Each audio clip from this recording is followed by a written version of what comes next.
بسم اللہ الرحمن الرحیم۔ گمنام ہیرو کے معزز ناظرین، السلام علیکم۔ آئیے چلتے ہیں کہانی کی طرف۔ چکر بعد میں سمجھتے رہنا، ہمیں ان کی مدد کے لیے جانا چاہیے، میں نے تیزی سے کہا اور اپنے سامنے کھڑی سیکیورٹی آفیسر کی طرف اشارہ کیا۔ اس سے کہو اپنی سب مشین گن مجھے دے دے۔ چارلس نے سیکیورٹی آفیسر کو اشارہ کیا۔ اس نے بادل نخواستہ اپنی سب مشین گن مجھے دے دی اور میں اسی سمت میں واپس دوڑ پڑا جدھر سے آیا تھا۔ ٹین کی دیوار میں سے کسی نے ایک چادر گرا دی تھی اور اب اس کے درمیان سے آنے جانے کا راستہ بن گیا تھا۔ میں ملبے پر سے چھلانگ لگا کر اس راستے سے ہوتا ہوا سڑک پار کرنے لگا۔ دو طرف سڑک عبور کرنے کے بعد میں نے مڑ کر دیکھا، چارلس گرتا پڑتا میرے پیچھے بھاگا آ رہا تھا۔ اس کے ساتھ دو سیکیورٹی آفیسر بھی تھے۔ جس نے مجھے گن دی تھی وہ کچھ اس طرح میرے پیچھے آ رہا تھا جیسے اسے اندیشہ ہو کہ میں اس کی گن لے کر بھاگ جاؤں گا۔ چارلس کی وجہ سے مجھے اپنی رفتار کم کرنا پڑی۔ وہ میرے قریب پہنچا تو میں نے کہا، تم مجھے اشارے سے بتا دو وہ کس عمارت کی طرف گئے تھے۔ اس نے ہانپتے ہوئے براؤن رنگ کی ایک عمارت کی طرف اشارہ کیا جو دیگر عمارتوں سے ہٹ کر کافی پیچھے واقع تھی۔ اتنی دور ہونے کی وجہ سے اسے زیادہ سخت سیکیورٹی کا نقطہ نظر سے نگرانی میں بھی نہیں رکھا گیا تھا۔ میں نے چارلس کو اس کی طاقت کے مطابق دوڑنے کے لیے چھوڑا اور خود اس سے کہیں زیادہ تیز رفتاری سے اس عمارت تک پہنچا۔ وہ ایک ہائی رائز عمارت تھی، 11-12 منزلہ۔ میں نے اوپر تک نظر دوڑائی تو 2 منزلوں پر بڑی بڑی کھڑکیوں کے شیشے ٹوٹے نظر آئے۔ گہرے رنگ کے شیشے کے کچھ ٹکڑے مجھے نیچے بھی پڑے دکھائی دیے۔ عمارت کے گرد لوہے کا جنگلہ تھا اور ادھر ادھر دیکھنے کے بعد مجھے اندازہ ہوا کہ اس عمارت کا رخ بظاہر سڑک کی طرف تھا، لیکن اس میں داخلے کا راستہ پیچھے کی طرف سے تھا۔ میں دوڑتا ہوا پیچھے پہنچا تو پتہ چلا اس طرف عمارت کا خاصا بڑا کمپاؤنڈ تھا جو پارکنگ لاٹ کا کام بھی دیتا تھا۔ یہ عمارت بھی کاروباری مرکز معلوم ہوتی تھی کیونکہ اس روز چھٹی کی وجہ سے پارکنگ لاٹ تقریباً خالی نظر آ رہی تھی۔ دفعتاً میری نظر سیڑھیوں کی دیوار کے عقب میں مشکوک انداز میں ہلتی ہوئی ایک ٹوپی پر پڑی۔ اچھا ہوا کہ میں نے بغیر سوچے سمجھے اس پر فائر نہیں کر دیا۔ مجھے بروقت احساس ہو گیا تھا کہ وہ رنگ اور ساکھ ٹرکش پولیس کی ٹوپی کی تھی۔ دوسرے ہی لمحے دیوار کے عقب سے ایک سر نمودار ہوا۔ یہ انہی پولیس والوں میں سے ایک تھا جو ہمارے ساتھ عمارت کی چھت پر تعینات تھے۔ وہ اپنی گن اٹھائے ہوئے تھا اور اس کی آنکھیں حیرت، خوف یا پھر کسی اور وجہ سے گول گول ہی دکھائی دے رہی تھیں۔ کیتھرین وغیرہ کہاں ہیں؟ میں نے تیزی سے پوچھا۔ وہ اس آدمی کی تلاش میں گئے ہیں، اس کا پیچھا کر رہے ہیں، اس نے ٹوٹی پھوٹی سی انگریزی میں جواب دیا۔ کس آدمی کا؟ میں نے بے تابی سے پوچھا۔ وہ اس عمارت میں چھپا ہوا تھا، اس نے لابی کی طرف اشارہ کیا۔ اور تم یہاں چھپے کیا کر رہے ہو؟ میں نے بے تابی سے پوچھا۔ وہ مجھے اب کچھ ہونک سا لگ رہا تھا اور اس وقت کسی کا بھی ہونک پن میرے لیے ناقابل برداشت ہی تھا۔ ہمارا ایک آدمی مر گیا ہے، مجھے مس کیتھرین نے یہیں رکنے کے لیے کہا تھا، اس نے ہکلاتے ہوئے کہا اور لابی کے شیشے کے دروازے کی طرف اشارہ کیا۔ وہ دروازہ بھی ٹوٹا ہوا تھا، شیشے کے ٹکڑے ماربل کی سیڑھیوں پر بکھرے ہوئے تھے۔ میں نے سیڑھیاں چڑھ کر محتاط انداز میں دروازہ آہستگی سے کھولا جس کا صرف ایلومینیم کا فریم باقی رہ گیا تھا۔ میں نے لابی میں جھانکا، سامنے ہی ماربل کے جلملاتے فرش پر ایک باوردی پولیس والا اوندھا پڑا تھا۔ اس کا ایک رخسار تو فرش پر ٹکا ہوا تھا اور دوسرا رخسار غائب تھا۔ اس کی شکل ناقابل شناخت ہو چکی تھی۔ میں نے اندازن ہی اسے پہچانا۔ اس کے جسم میں اور بھی کئی گولیاں پیوست تھیں۔ اس کے ارد گرد خون پھیلا ہوا تھا۔ لابی میں مدھم سی روشنی تھی، اس روشنی میں فرش بھی جلملا رہا تھا اور خون ابھی خشک ہونا بھی شروع نہیں ہوا تھا۔ عمارت میں بلا کا سکوت تھا، اندر جانا فضول تھا، اب شاید وہاں کوئی بھی نہیں تھا۔ میں نے پلٹ کر پولیس والے سے پوچھا، کیتھرین اور سیوبک کس طرف گئے ہیں؟ اس نے ایک طرف اشارہ کیا، کیتھرین اس طرف گئی ہے، پھر دوسری طرف اشارہ کرتے ہوئے بولا، سیوبک اس طرف گیا ہے۔ کیا وہ 2 آدمیوں کے تعاقب میں گئے ہیں؟ میں نے پوچھا۔ نہیں، آدمی تو شاید ایک ہی تھا، وہ بے یقینی سے بولا۔ شاید وہ اسے 2 طرف سے گھیرنے کی کوشش کرنا چاہتے تھے، وہ شاید اس طرف بھاگا تھا، میں صحیح طور پر کچھ دیکھ نہیں سکا۔ اس نے اٹک اٹک کر بتایا، اس کی ہر بات میں شاید شامل تھا۔ اس دوران چارلس اور سیکیورٹی آفیسر بھی وہاں پہنچ چکے تھے۔ سیکیورٹی آفیسر کے ہاتھ میں اب ایک پسٹل نظر آ رہا تھا۔ میں نے ان دونوں کو مختصر ترین الفاظ میں صورتحال سے آگاہ کیا۔ چارلس ہانپتے ہوئے بولا، اس کا مطلب ہے حمان اس عمارت میں چھپا ہوا تھا۔ ابھی کچھ نہیں کہا جا سکتا، میں نے تیزی سے کہا۔ وہ جو کوئی بھی تھا، کیتھرین اور سیوبک اس کے تعاقب میں گئے ہیں۔ آپ یہیں ٹھہریں، زیادہ بھاگ دوڑ آپ کے بس کی بات نہیں۔ میں اور یہ آفیسر جا کر ان کی مدد کی کوشش کرتے ہیں۔ چارلس نے اس بات میں سر ہلایا۔ میں نے سیکیورٹی آفیسر کو اشارہ کیا اور ہم دونوں گنے سنبھالے آگے روانہ ہوئے۔ دوڑتے ہوئے ہم اس عمارت تک پہنچے جس کی طرف پولیس والے نے اشارہ کیا تھا۔ مین روڈ کے آس پاس تو ہمیں ویرانی ہی نظر آئی تھی، لیکن اب چونکہ ہم مین روڈ سے کچھ دور نکل آئے تھے، شاید اس لیے ہمیں ایک جگہ کچھ لوگوں کی شکلیں دکھائی دیں۔ وہ 2-3 کی ٹولیوں کی صورت میں کونے خدروں میں کھڑے تھے اور وحشت زدہ سی نظروں سے ادھر ادھر دیکھ رہے تھے۔ وہ شاید انہی عمارتوں میں رہتے تھے۔ سیکیورٹی آفیسر بھی میری طرح سادہ لباس میں تھا۔ گنے اٹھائے بھاگتے دیکھ کر وہ لوگ کچھ اور پریشان ہو گئے، ادھر ادھر بھاگ کر چھپنے کی کوشش کرنے لگے۔ میں نے بآواز بلند تیزی سے انگریزی میں کہا، گھبرانے کی ضرورت نہیں، ہم سرکاری لوگ ہیں۔ آپ نے ایک مرد اور ایک عورت کو ادھر کہیں جاتے دیکھا ہے؟ ان میں سے 3 افراد ہچکچاہٹ امیز انداز میں رک گئے۔ میں نے مختصراً انہیں کیتھرین اور سیوبک کے حلیے بتانے کی کوشش کی۔ سیکیورٹی آفیسر نے ترکی میں انہیں میرا مطلب سمجھانے میں میری مدد کی۔ تب ان میں سے ایک شخص نے ایک طرف اشارہ کرتے ہوئے بتایا کہ انہوں نے آندھی طوفان کی طرح 2 افراد کو ادھر جاتے تو دیکھا تھا۔ انہوں نے چند فائر بھی کیے تھے، لیکن وہ دیکھ نہیں سکے تھے کہ ان کے حلیے کیا تھے اور شکلیں کیسی تھیں۔ مین روڈ کے آس پاس تو زیادہ تر کمرشل عمارتیں تھیں، بیچ میں کچھ جگہیں خالی بھی تھیں اور کچھ ان عمارتوں کی پارکنگ لاٹس کی وجہ سے کشادگی نظر آ رہی تھی، لیکن ان کے عقب میں جہاں تک ہم پہنچ چکے تھے وہاں سے کچھ آگے رہائشی مکانات کا سلسلہ شروع ہو رہا تھا اور وہ خاصی گنجان آبادی نظر آ رہی تھی۔ جس شخص نے ہماری رہنمائی کی تھی اس نے انہی گلیوں کی طرف اشارہ کیا تھا، لیکن وہ یقین سے نہیں بتا سکتا تھا کہ ان میں سے کون کس گلی میں گیا تھا۔ مجھے سیوبک کے بارے میں تو نہیں، البتہ کیتھرین کے بارے میں تشویش تھی۔ میرے خیال میں تو چارلس نے خواہ مخواہ ہی فخریہ جذبات سے مغلوب ہو کر کیتھرین کو اس آپریشن میں شامل کر لیا تھا، ورنہ اس کی کوئی خاص ضرورت نہیں تھی۔ حمان بلا شبہ نہایت پھرتیلا اور شفاق قاتل تھا۔ اس کا اندازہ مجھے چند لمحے پہلے اس عمارت میں پولیس والے کی لاش پڑی دیکھ کر ہوا۔ وہ ایک بلند عمارت تھی اور اس میں آمد و رفت کا ایک ہی دروازہ تھا۔ جس وقت کیتھرین، سیوبک اور دونوں پولیس والے اس عمارت تک پہنچے ہوں گے اس وقت تک حمان اندر ہی ہوگا۔ کیتھرین، سیوبک اور پولیس والے اب ایسے گئے گزرے لوگ بھی نہیں تھے۔ اس کے باوجود ایک پولیس والے کو چھلنی کر کے صاف نکل گیا تھا۔ اس کا مطلب تھا کہ اس کا تعاقب بھی خطرے سے خالی نہیں تھا۔ ممکن ہے کیتھرین کو آتشی ہتھیاروں کے ساتھ مار داڑ کا خاصا تجربہ ہو، پھر بھی میرے خیال میں اسے یوں منہ اٹھا کے حمان کے تعاقب میں نہیں جانا چاہیے تھا۔ ویسے ابھی تو یہ بھی یقین سے نہیں کہا جا سکتا کہ وہ حمان ہی تھا۔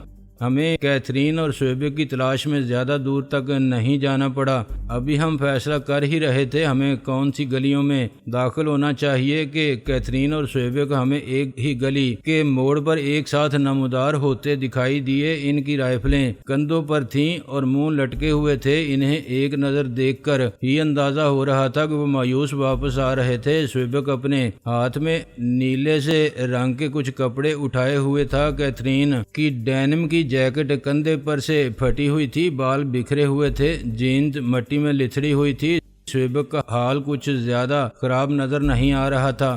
وہ قریب آن پہنچے تب بھی میں نے کچھ نہ پوچھا، منتظر انداز میں خاموش کھڑا رہا۔ بالآخر سیوبک بولا، وہ نکل گیا۔ کیا وہ حمان ہی تھا؟ میں نے دھیمے لہجے میں پوچھا۔ میں اس کی شکل نہیں دیکھ سکا اور اگر دیکھ بھی لیتا تب بھی یقین سے نہیں کہہ سکتا تھا، کیونکہ میں نے اس سے پہلے بھی کبھی اس کی شکل نہیں دیکھی، لیکن اس کے بارے میں جو قصے سنے ہیں اور جس طرح آج وہ نکلا ہے اس سے تو یہی معلوم ہوتا ہے کہ وہ حمان ہی تھا۔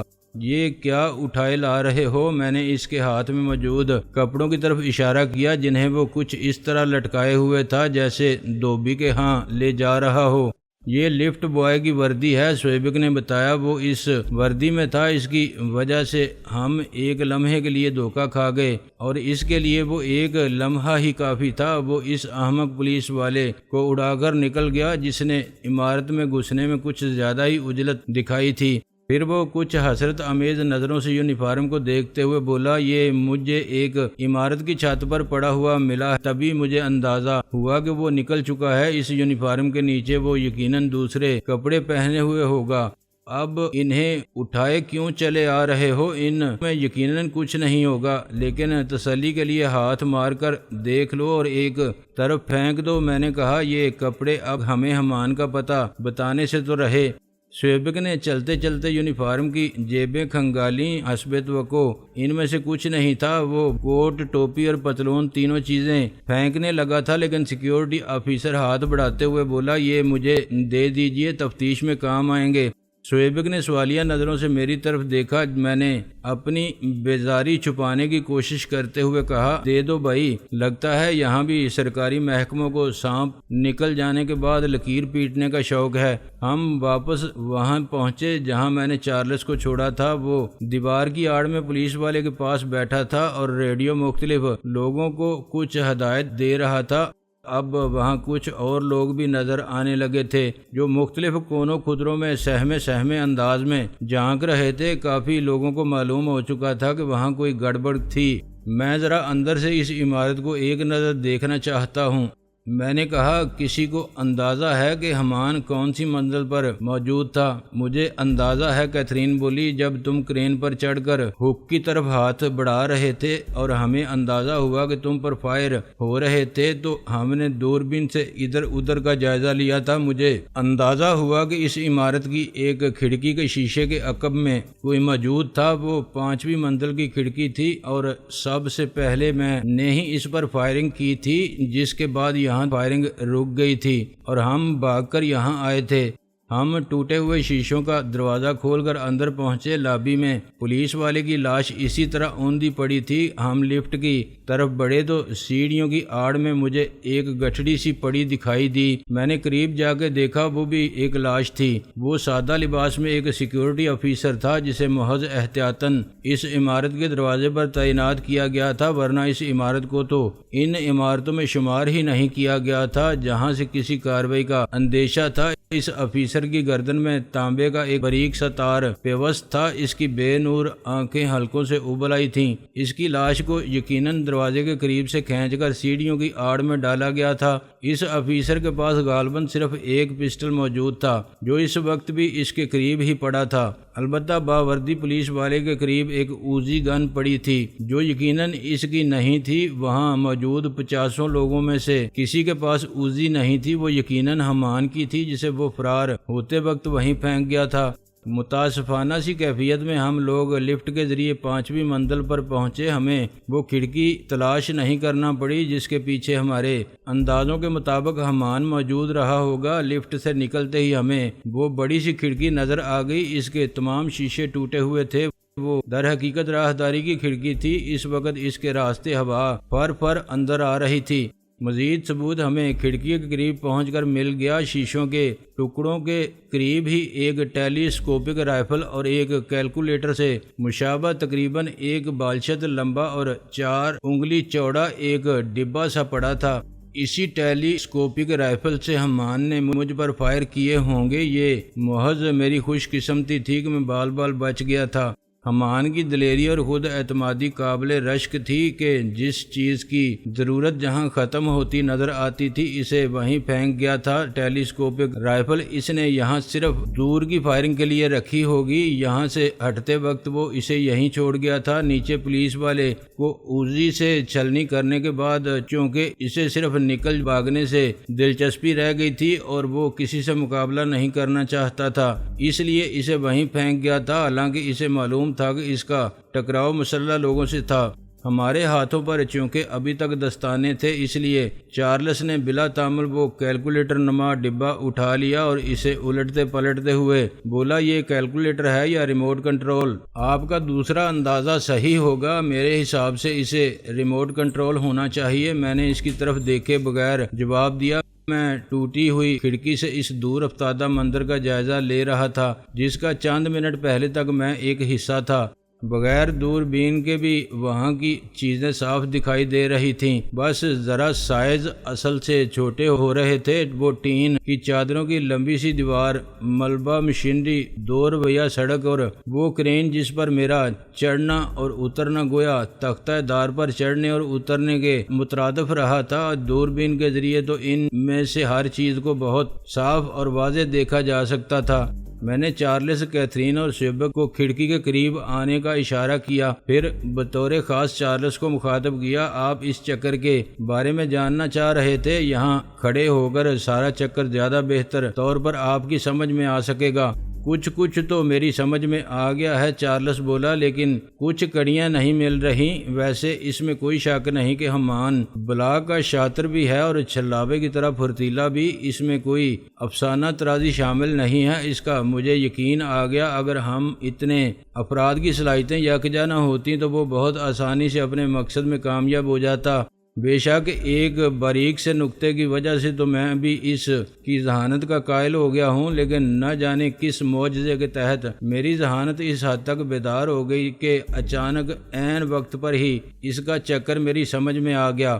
قریب سے ہی کیتھرین نیچی آواز میں بولی، میں نے تمہیں خواہ مخواہ ہی تو استاد تسلیم نہیں کیا ہے۔ تم خود بھی ایک غیر معمولی ذہین آدمی ہو، لیکن انکساری کی وجہ سے نہ تو اس کا اظہار کرتے ہو اور نہ اس بات کو تسلیم کرتے ہو۔ بہرحال یہ بھی کوئی بری بات نہیں، میں اسی میں خوش ہوں۔ مجھے جو بھی مسئلہ درپیش ہوتا ہے وہ کسی نہ کسی طرح میری سمجھ میں آ جاتا ہے اور کسی نہ کسی طرح حل بھی ہو جاتا ہے، بس اتنا ہی کافی ہے، اپنے تجزیے کرنے کی کیا ضرورت ہے؟ میں نے کہا۔ پھر بہت دور نظر آنے والی ٹین کی لمبی سی دیوار کی طرف اشارہ کیا۔ لہریے دار ٹین کی چادروں سے بنائی گئی اس دیوار کو دیکھ رہے ہیں آپ لوگ؟